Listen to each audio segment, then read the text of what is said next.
my fellow comic book collectors. This is the Comic Collector Geek. I'm Alan, and on Wednesdays, which is today, I do my Q&A video where I basically answer your questions, and I have some really great questions. There's just going to be so many great things. I'm actually pretty excited about this video. There's so many great things I'm going to be talking about. I'm going to be talking about Good Girl. I'm going to be talking about a weird publisher. I'm going to be talking about so many awesome things in this video. I'm just going to get right into it. First question sent me down like an internet rabbit hole. I was like, oh, it's a crazy story. So I'm going to read the question and then I'll tell you the story. It is funny though. Mr. E, the low grade king, asked, I just bought a 4-color 218, which is this book right here. Three Little Pigs. Kind of cute book. And it got me wondering, what was the Three Little Pigs' first appearance in comics? So that's what sent me down this rabbit hole. I was like, okay, well, I actually used to believe that this was the first appearance. And I'll get into the story about this. This is from 1949. And this is Dell 4-color 218. And it's actually a really great Three Little Pigs cover. And the story is Three Little Pigs and the Wonderful Magic Lamp. Okay? But that is not the first time that they appeared in comics. They actually appeared in 4-color earlier than that. They appeared in 4-color number 68. And that was like a Mother Goose kind of book. It had like a whole bunch of stories in it. You know, like Little Hen and like, what was some of the other ones? The cat, you know, the spoon and the, you know, the saucer and all those kind of things that flew over the moon and all that cow that jumped over the moon. It was like, you know, Mother Goose stories. Okay. So that had Three Little Pigs in it, but they weren't on the cover. This is the first cover appearance. However, after searching a bit more, I found out that there was books earlier than 4-color 68. So 4-color 68 is the first time that they appear in 4-color. First time they appear in Dell. So that's in 1945. But they appeared earlier than that. And they appeared in the first appearance, like official first appearance for the Three Little Pigs was Walt Disney Annual number 1 from 1937, which I have now ordered. It's on the way to my home because I was like, oh, that's so cool. I have to get that first appearance. So so Walt Disney Annual number 1 from 1937 is their first appearance. And it's actually a cool looking book, so I'm kind of looking forward to getting that. You can pick up a copy, and I've seen copies range like from like really low grade to be like $15 to higher grade for about 150. So kind of that range of books. So not an expensive book to pick up. And it's amazing how affordable those early books, Disney books, can be. So it was kind of interesting. However, I kind of was still going down this rabbit hole. I was just like discovering, oh, well, where did they appear here? Where did they appear there?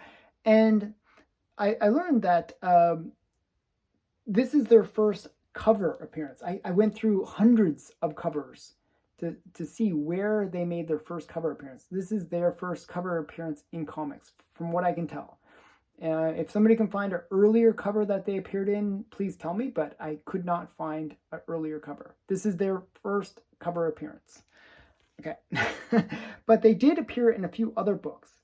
Their second appearance was in Donald Duck Annual number 1 from January 1938.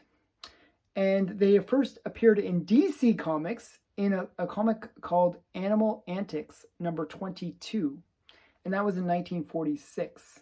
So that was me searching around to find out all these first appearances. Now there is another appearance in Disney in July of 1941, which they The annual is kind of like, it's a different size. It's not really comic book size, so you can kind of debate whether or not that's a true comic book appearance. So there is a July 1941 appearance, which was in Walt Disney Comics and Stories number 10. So I'll let people debate which is truly the first appearance, but I'm going to go with Walt Disney Annual number 1. So that's all the appearances I could find. Okay, next question. And if you have any questions about this, I will provide any list of those books that you might want to pick up. So the next question comes from Frank H. He's from Germany. I think he was annoyed by the way I tried to pronounce his name, and I totally mispronounced it. I said Hubel, and I'm probably pronouncing it wrong still.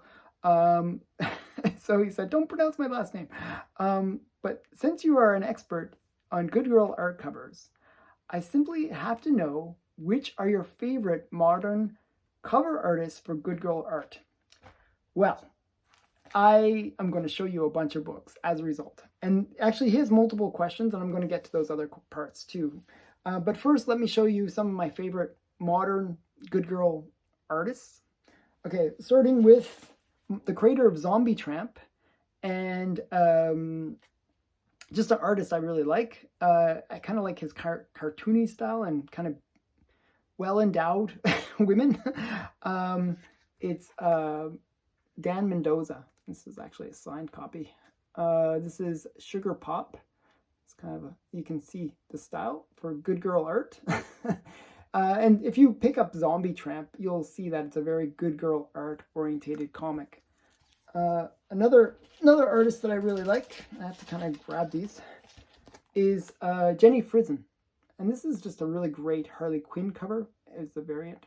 A lot of Harley Quinn will, not Harley Quinn, Jenny Frison does a lot of the covers for Catwoman and also Harley Quinn. So, the variant covers. So I really like Jenny Frison, and she has this kind of style to her.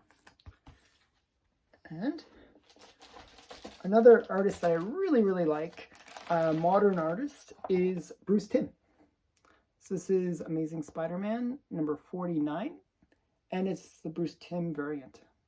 Nice, fun, modern, modern one. And another artist that I really like, and actually I'm trying to get more from him, is Serdi, I should say. And just a really great artist. The problem with his art, and he actually has been doing some variant covers, but the problem is usually it's like these really low print numbers, and they're hard to get because of that, and they're generally expensive. That's the only problem. I love his art, but it's generally harder to get. So he did a lot of stuff for Counterpoint, but I really like this one.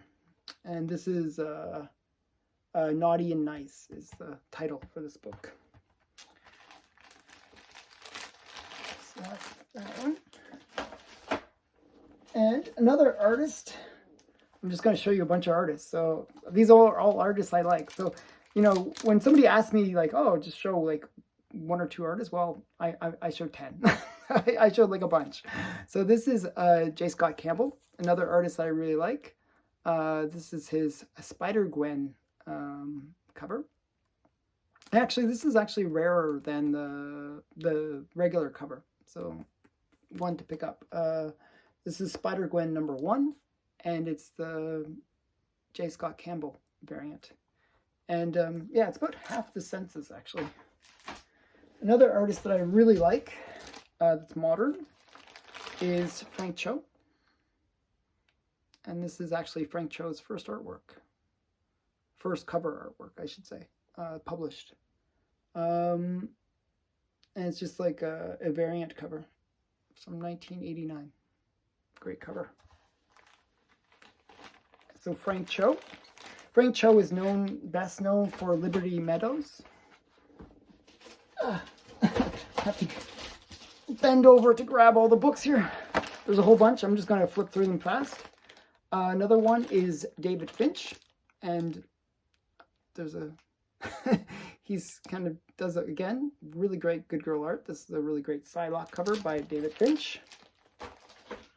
Another artist I really like, and this is a one that's really just come on the scene recently, maybe in the last 2-3 years, is Sotomaki. And I just really love this cover. My favorite cover from last year.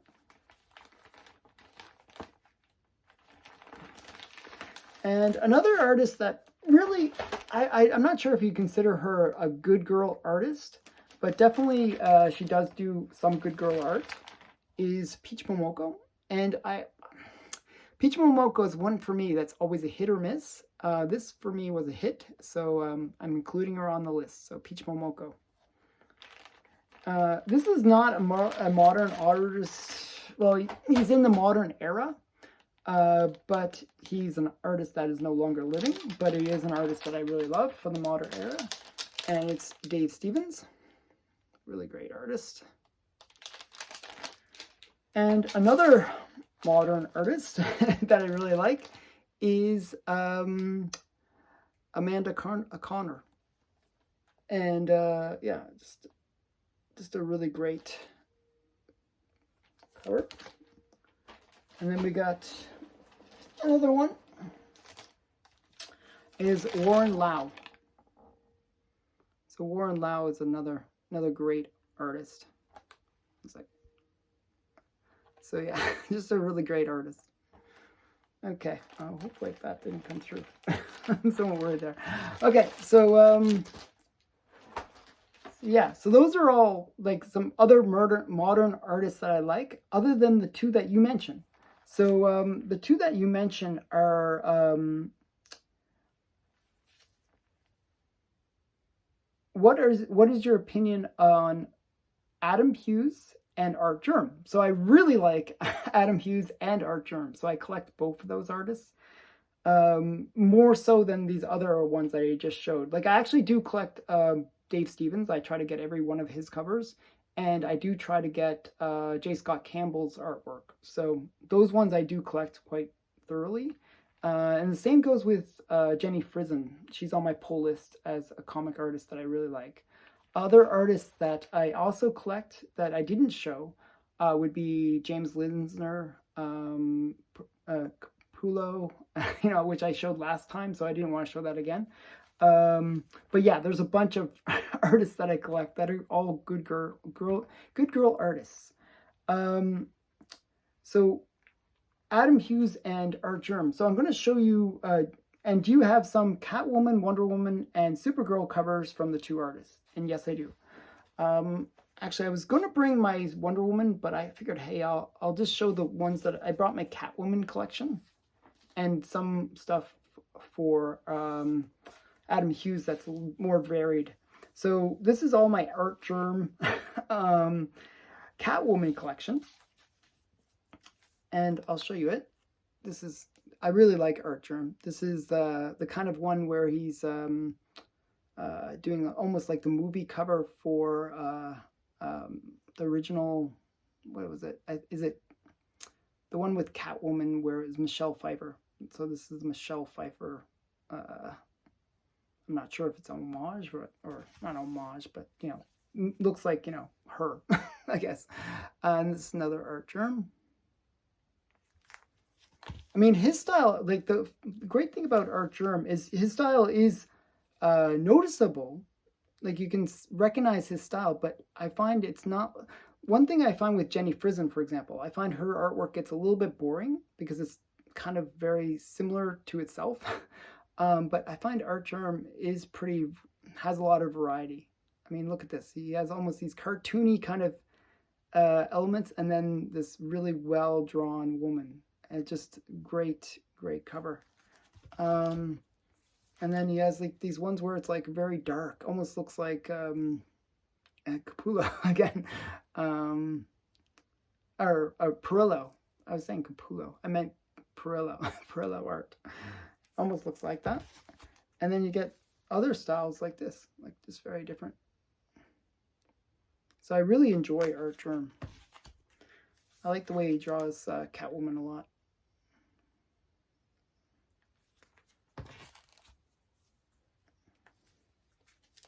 And this is really fun. I thought this one was really cute. And then I just really enjoy his artwork. I think he's got real talent. And then with Adam Hughes is probably, of all these ones except for Dave Stevens, probably my favorite. I really like Dave Stevens the most, but Adam Hughes would be my close second for modern artists. So this is his Phantom Lady, a character that I really like. So that's his homage to Phantom Lady 17. And I don't know where I'll put all these things. I'm going to put it back here. Okay, and then he did a really great job on Zatanna covers. This is one of his Zatanna covers. Really enjoyed his run on Zatanna. And then another series that many people don't know and you can pick up really cheaply is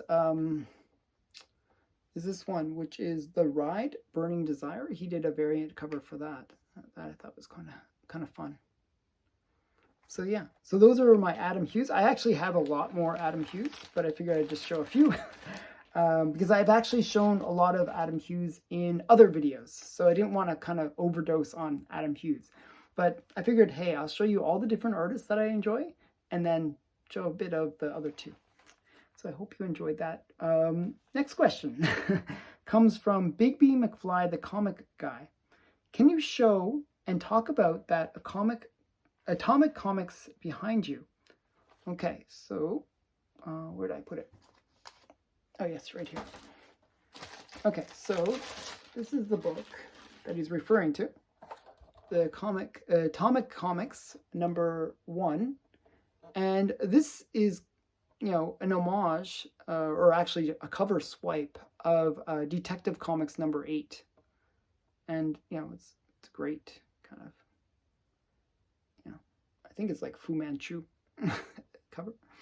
And actually the interior is different, obviously. It's not a reprint of the Detective 8, but it does kind of reprint the comic strips by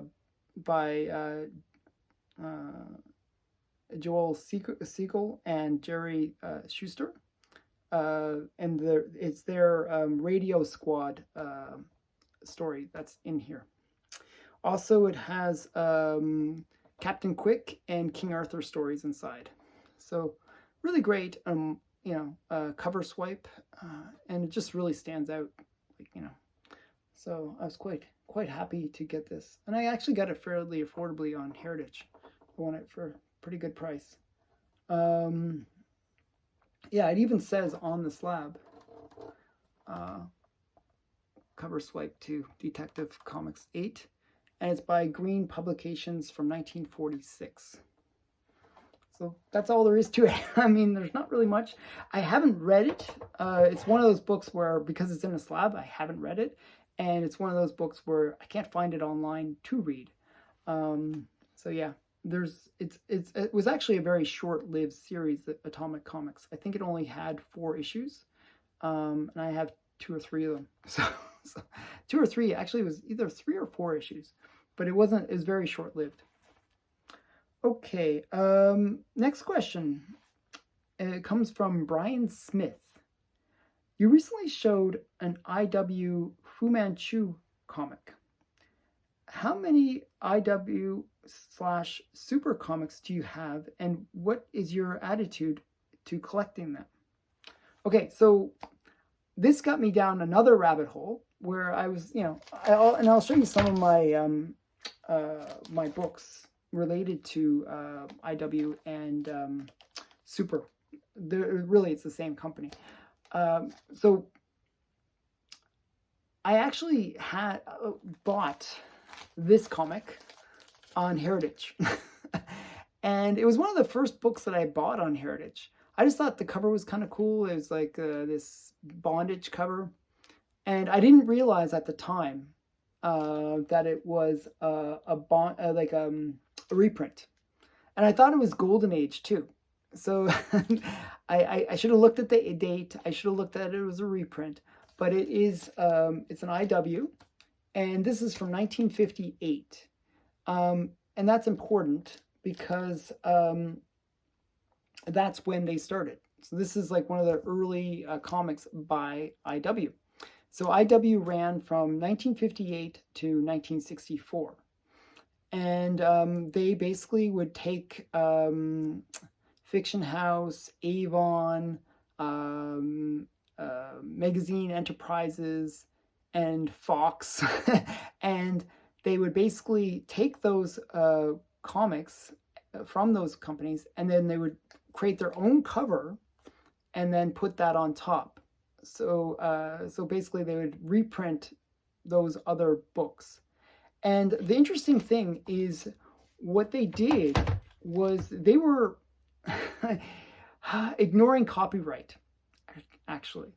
What they would do is when the Comic Code Authority came into place, a lot of these companies like went out of business. And some of them didn't actually go out of business, but they still were able to get they were able to basically raid their warehouses in terms of buying stuff for dirt cheap prices. So when these big, companies went out of business, they sold off a lot of the stuff in their warehouses. And that would include the original plates and stuff for printing a lot of their comics. So basically what they would do is they'd buy the supplies to reprint the books, and they wouldn't have to pay for artists. They wouldn't have to do anything except just print out the books.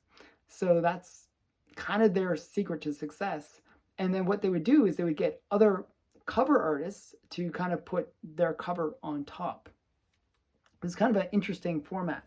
And the cover artists include Sol Brodsky, Carl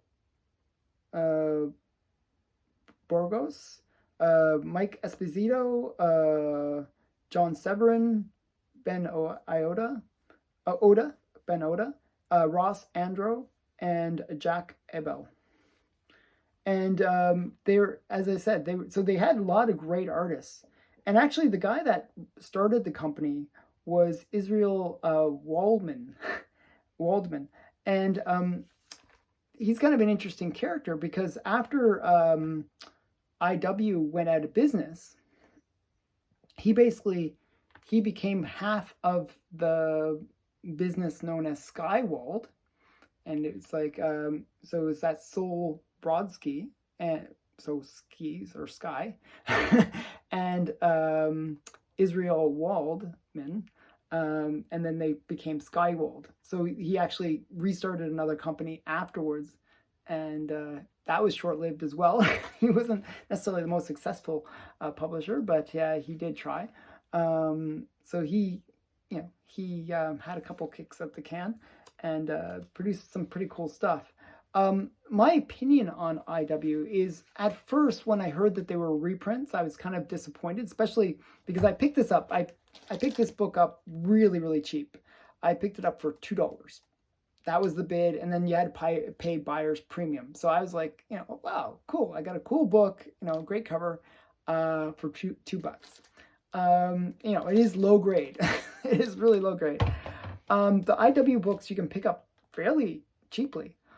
The thing that I like about them, and actually why I'm starting to collect them, is the fact that they have your original covers. The interior is not original, but the covers are. And you can pick up some pretty cool covers.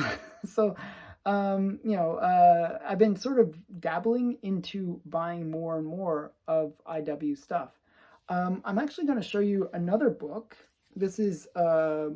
So when they first started, they would just produce under the IW brand, but then they changed their name they would publish under a different title, which was Super Comics, and they would have this seal of Super Comics quality. And again, these would be reprints. The numbering would be all over the place. It wouldn't be the same as the original comics, obviously. So this is like, for example, this was Erie number 15, but it would reprint something totally different.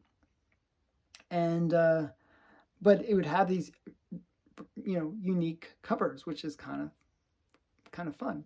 So yeah, so that's why I picked them up.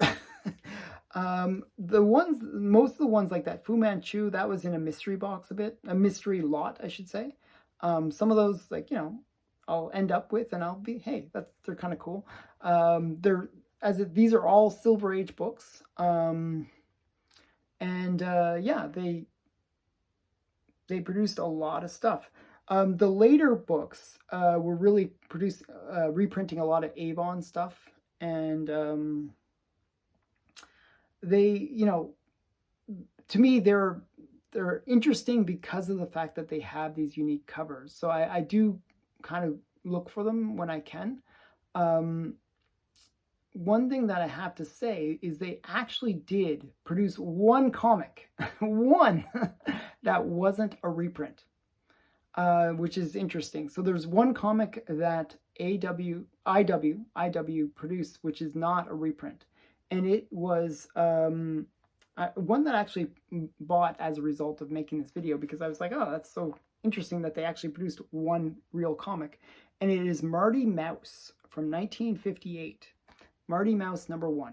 It was a one-shot. It had like sort of like these typical, animated animals that just, would do like silly stories. But yeah, that's the only non-reprint that they did. And that's from 1958, Marty Mouse #1. So I hope you enjoyed this video. I really did a lot of research looking into a lot of these things. I was surprised by how bold IW was in terms of their practice of just literally buying the stuff to print other people's books completely ignoring copyright. I just can't believe they got away with it. But the reason they did kind of get away with it was due to the fact that those companies had gone out of business and there was no one around to sue them. So it was very interesting that way that they were able to get away with some of the stuff that they did. So that was kind of part of the fallout of the whole Comic Code Authority and the whole, end of the golden age. So very interesting story to me. I kind of enjoyed doing that research. So I hope you enjoyed this video. And if you have a question that is going to lead me down some more rabbit holes, put it in the comments below and I'll do my best to find you an answer. Thanks for watching. Bye for now.